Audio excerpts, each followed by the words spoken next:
கமலா சினிமாஸில் அந்த ஒரு படம் பார்த்துட்டு கீழே வர்றப்போ பசங்கள்லாம் கத்தி ஆரவாரம் பண்ணி நம்மளை கொண்டாட ஆரம்பிச்சிட்டாங்கப்பா. நல்லா சந்தோஷமாக தான் இருந்தேன் நான். இடையில திருஷ்டி கட்ட மாதிரி ஆகிப்போச்சு. சரி ஓகே, எனிவேமா என் மனசில் நீதி இருக்குது, நேர்மை இருக்குது, சத்தியம் இருக்குது. அதனால் நான் யாராக இருந்தாலும் பார்க்க மாட்டேன். டக்குன்னு அப்படியுமே நான் அவர்கிட்ட இந்த பிரச்சனையை பெருசுப்படுத்திருக்க மாட்டேங்கன்னு 10ஓட 11 விட்டுருப்பேன். அவர் பப்ளிக் பிளாட்ஃபார்மில், பப்ளிக் ஃபோரமில் நம்மளை எல்லாரும் முன்னாடியும் அவமானப்படுத்துறாரு. அதை எப்படி கண்ணு விட முடியும்?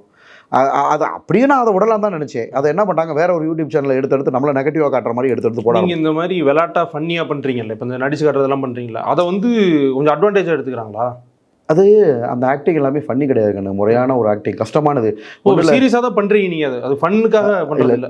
சரி ஓகே கண்ணா, உண்மையை சொல்ல வரேன். இது வந்து அதான் நான் சொல்லிட்டேன் இல்லைப்பா, ஸ்கூல் லைஃப்லேருந்து நம்ம பெரிய ஆக்டர்ன்றதை சொல்லிட்டோம். சாதாரண ஆளுலாம் நான் படித்த ஸ்கூலோட அதான் அந்த ஸ்கூலோட அருமை தெரிஞ்சும் யாரும் அப்படி பேச மாட்டாங்க. அதில் வந்து ஒரு ஆமாம், பெரிய ஸ்கூல்னா திறமையானவங்க, கல்ச்சுரல்ஸ்க்கு அவ்வளோ இம்பார்ட்டன்ஸ் கொடுப்பாங்க. காலேஜ்லேயும் கண்ணு, காலேஜ்லாம் ஐயோ கண்ணு ஒரு ஆள் 2 ஆள் கிடையாது, போட்டுருவோர் போட்டுறட்டும், தூட்டுருவோர் தூட்டுறட்டும். நம்ம காலேஜில் பார்க்குறப்பே ஃபேஸ் பார்த்தாலே ஒரு தேஜஸ் தெரியுது, வேறு லெவலில் வருவார்.